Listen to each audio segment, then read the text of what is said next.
ప్రభువైన యేసుక్రీస్తు నామమున అందరికీ ప్రైజ్ ది లార్డ్. నేడు హెబ్రోను క్యాలెండర్ వాగ్దానము కీర్తన గ్రంథము 26వ అధ్యాయము 12వ వచనము. సమభూమిలో నా పాదము నిలిపి ఉన్నాను, సమాజములలో యెహోవాను స్తుతించెదను. ఈ అధ్యాయము దావీదు గారు రాస్తూ వచ్చినారు. దావీదు గారు ఇప్పుడు ఇక్కడ ఏమంటున్నారు?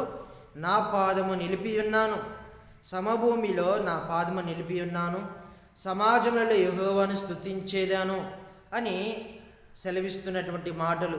తన ప్రవర్తన బట్టి ఇక్కడ మనము చూస్తాము. తన పాదములు ఏ విధంగా కాపాడుకుంటూ వచ్చినాడు, తన పాదంలో తొట్టెళ్ళకుండా ఏ విధంగా కాపాడుకుంటూ వచ్చినాడు, తన యొక్క ప్రవర్తన దేవునికి ఇష్టకరముగా ఏ విధంగా కాపాడుకుంటూ వచ్చినాడు, దేవునికి ఇష్టకరమైనటువంటి ప్రవర్తన ప్రవర్తించినటువంటి వాడుగా మనము చూస్తాము. ఇక్కడ 1వ వచనంలో చూస్తే, యెహోవా నేను యథార్థవంతుడునై ప్రవర్తించుచున్నాను.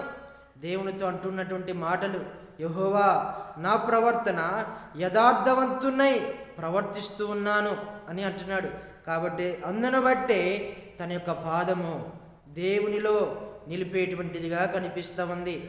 తన యొక్క పాదమును తొట్టిల్లకుండా కాపాడుకున్నటువంటి వాడుగా ఉన్నాడు. కారణము తన యొక్క యథార్థమైనటువంటి జీవితాన్ని బట్టి దినదినము కాపాడుకున్నటువంటి వాడుగా ఉన్నాడు.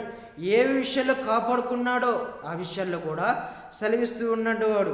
ఇక్కడ చూస్తే మనము కీర్తన గ్రంథము 26వ అధ్యాయములో చూడండి 3-4 వచనాలు చదువుకుందాం. నీ కృప నా కన్నుల ఎదుట నుంచుకొని ఉన్నాను, నీ సత్యము అనుసరించి నడుచుకొనుచున్నాను. దేవుని యొక్క కృప కన్నుల ఎదుట ఉంచుకున్నటువంటి వాడుగా ఉన్నాడు.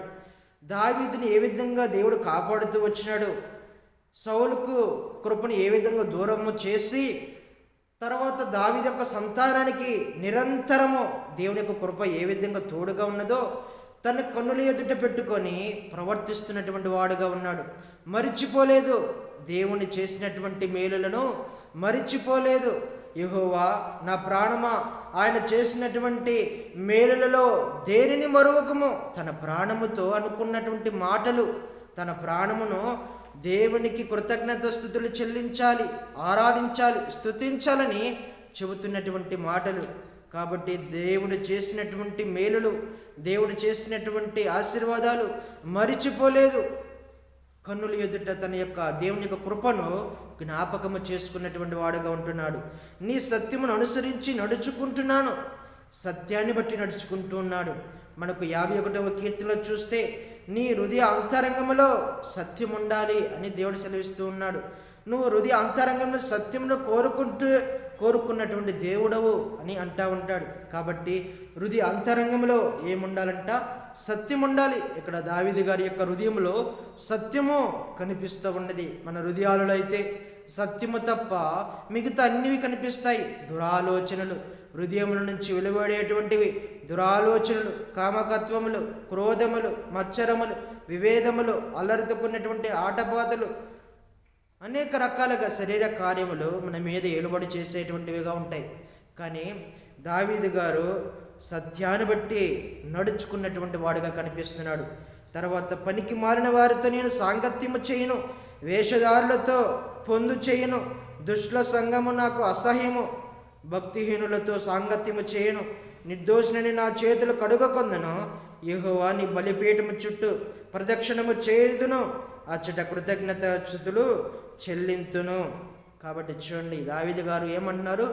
యథార్థమైనటువంటి ప్రవర్తన ఉండటానికి కొన్ని ఆధారాలు దావీదు గారి విషయంలో కనిపిస్తూ ఉన్నాయి. పనికి మాలిన వారితో సాంగత్యము చేయను, దుష్టులతో నేను సహవాసము చేయను, వేషధారులతో నేను పాలు పొందుకోను, తర్వాత భక్తిహీనులతో నేను సాంగత్యము చేయను, నిర్దోషినగా ఉండి నా చేతులు నేను కడుగుకుంటాను, బలిపీఠము చుట్టూ ప్రదక్షిణము చేస్తాను అని అంటున్నాడు. కారణము యథార్థమైనటువంటి ప్రవర్తన బట్టి ఇలాంటి ప్రవర్తన కలిగినటువంటి లక్షణాలు కనిపిస్తూ ఉంటాయి. మనము కూడా ఒకటి చెబుతాము, ఒకటి చేస్తాము. మనము ఏదైతే మన హృదయ అంతరంగంలో ఉంటుందో దానిని బయటికి వేరే విధంగా మనము జీవించేటువంటి వారముగా ఉంటాము. కానీ ఇక్కడ దావీదు గారి హృదయంలో ఏముందో బయటకు కూడా అదే జీవిస్తూ ఉన్నాడు.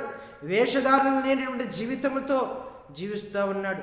మనమైతే వేషధారణ కలిగినటువంటి వారముగా జీవిస్తూ ఉంటాము. ఈ లోకంతో సాంగత్యము కలిగినటువంటి వారముగా జీవిస్తూ ఉంటాము. మన దగ్గర యథార్థమైనటువంటి ప్రవర్తన కనిపించదు. ఈరోజు మనతో మాట్లాడుతున్నటువంటి మాటలు ఏమిటయ్యా అంటే, మనం పాదము తొట్టిల్లకుండా ఉండాలి అని అంటే మనము కూడా దావీదు గారు యథార్థమైనటువంటి ప్రవర్తన ఏ విధంగా ప్రవర్తిస్తూ వచ్చినారో మనకి ఇదే కాల సమయంలో దేవుడు వినిపిస్తున్నటువంటి మాటలు యథార్థమైనటువంటి ప్రవర్తన ప్రవర్తిస్తే మన పాదములు దేవునికి ఇష్టకరమైనటువంటి పాదములుగా కనిపిస్తాయి. ఈ లోకమునకు దూరముగా ఉండేటువంటి పాదాలుగా కనిపిస్తూ ఉంటాయి. కాబట్టి మనము జ్ఞాపకము చేసుకోవలసినటువంటిది ఏమిటయ్యా అనంటే, మన పాదములు దేవునిలో నడిచేటువంటివిగా ఉండాలి. మనకు యోబు గ్రంథము 23వ అధ్యాయము 11వ వచనములో యోబు గారు అంటాడు, అయ్యా నీ యొక్క అడుగు జాడలలో నేను నడుస్తూ ఉన్నాను, నీ యొక్క అడుగు జాడలను విడవక నేను అనుసరించి నడిచేటువంటి వాడివిగా ఉన్నాను. నా పాదములు మీ యొక్క అడుగు జాడలలో నడిచేటువంటివిగా కనిపిస్తూ ఉన్నాయి అని 23వ అధ్యాయము 11వ వచనంలో యోబు గ్రంథంలో మనం చూస్తాం. యోబు గారు ఆ విధంగా చెబుతూ ఉన్నారు. తన యొక్క పాదములు దేవుని యొక్క అడుగు జాడలలో నడిచినటువంటివిగా, దేవుని యొక్క అడుగు జాడలను విడువక తన యొక్క పాదములు నడిచినటువంటి విధానం చూస్తాం. అక్కడ యోబు గారు చెబుతున్నటువంటి మాటలు మన యొక్క పాదములు దేవుని యొక్క అడుగు జాడలోనికి నడుస్తూ ఉన్నాయా? అది మనము ప్రశ్నగా మనము అర్థము చేసుకోవాలి. తర్వాత యెషయా గ్రంథము 52వ అధ్యాయంలో కూడా చదివితే సమాధానము కలిగినటువంటి సువార్తమానమును మనము ప్రకటించేటువంటి పాదలు అక్కడ చూస్తూ ఉన్నాము. మనము పేరుకి రక్షించబడినటువంటి వారమే కానీ ఏ ఒక్కరోజు కూడా మన పాదములతో ఒకరికి సువార్త చెప్పినటువంటి వారముగా కనిపించట్లా.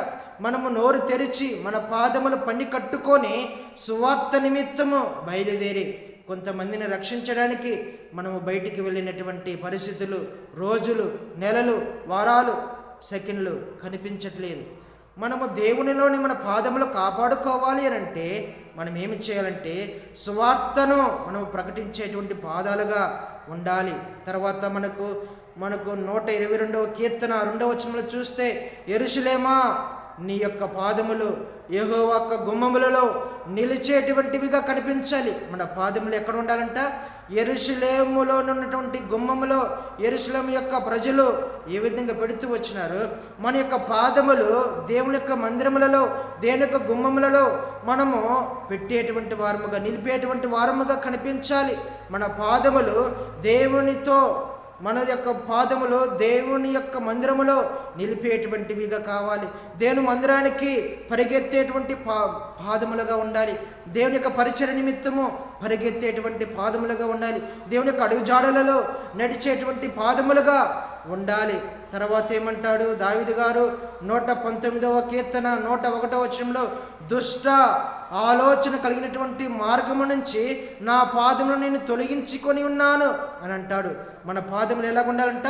దుష్ట ఆలోచన లేకుండా ఉన్నటువంటివిగా కనిపించాలి, దుష్ట తలంపులు లేనటువంటివిగా కనిపించాలి. కారణము పైన నీ వాక్యాన్ని నేను అనుసరించి నడుచుకొనుచున్నాను అని అంటాడు దావీదు గారు.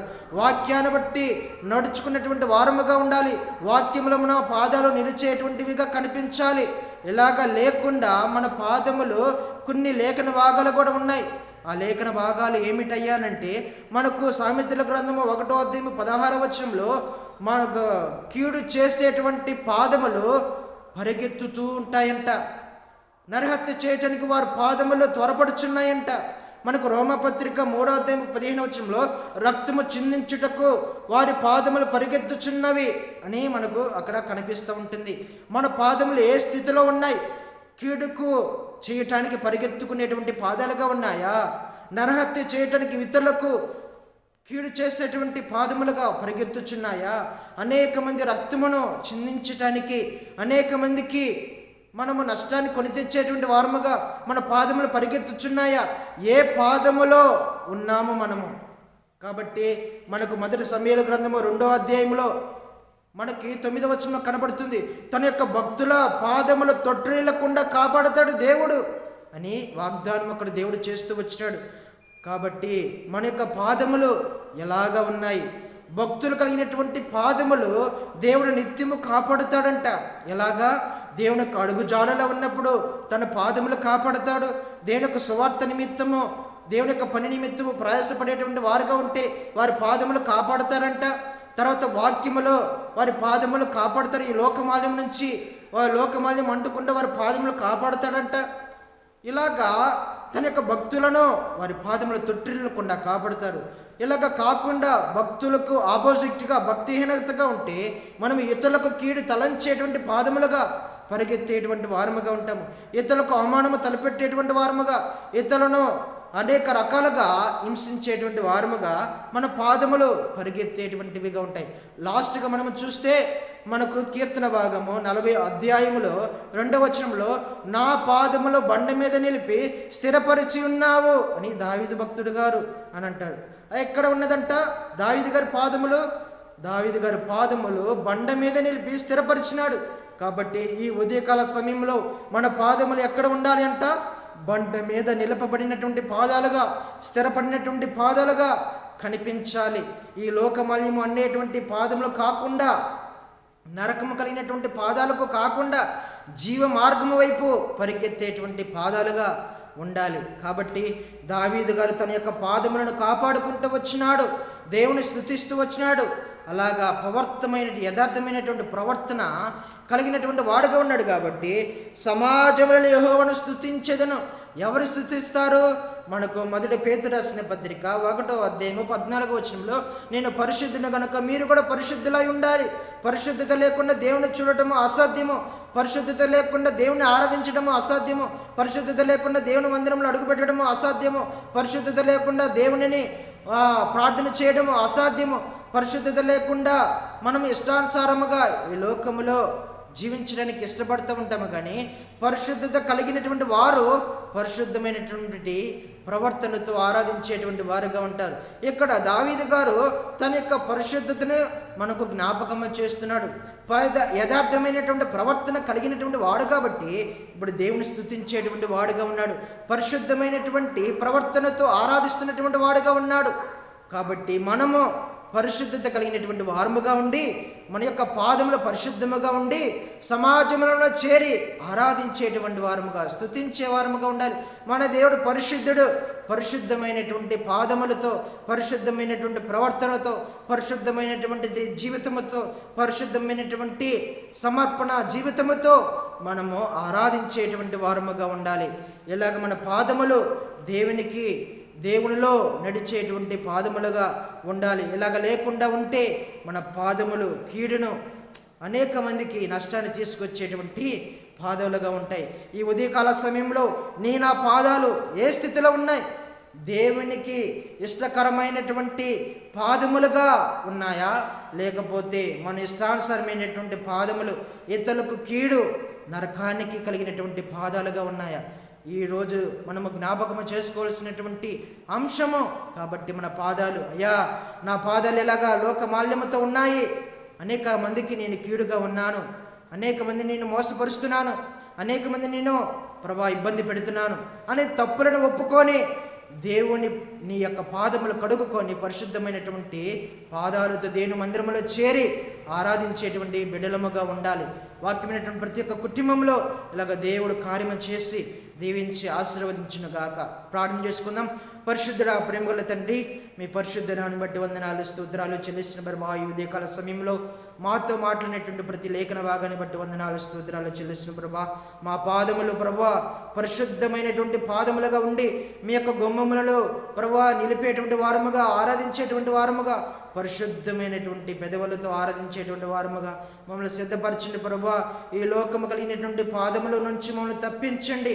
వాటన్నిటి నుంచి మమ్మల్ని తప్పించి మా పాదములను కడిగి శుద్ధీకరించి ప్రభా మీ బండ మీద నిలబడి స్థిరపరిచేటువంటి దేవుడు కనుక ప్రభా మా పాదములు కడిగి శుద్ధీకరించి ఇక ఎన్నడనో ప్రభా అపవిత్రమైనటువంటి జీవితము జీవించకుండా ప్రభా అనేక మందికి ప్రభా కీడుగా జీవించకుండా మీకు ప్రయోజనకరమైనటువంటి జీవితము జీవించేటువంటి భాగ్యము మా యొక్క జీవితాలకు దయచేయమని ప్రభా వాక్యమైనటువంటి ప్రతి ఒక్క కుటుంబంలో లోతైన కార్యం జరిగించి మీరే మహిమ పొందుతూ రామని ప్రార్థన చేస్తూ ఈయన ప్రార్థన ప్రభువైన యేసుక్రీస్తు వారి పరిశుద్ధ నామములో ప్రార్థించి అడిగి వేడుకుంటున్నాం తండ్రి. ఆమేన్. అందరికీ ప్రైజ్ ద లార్డ్.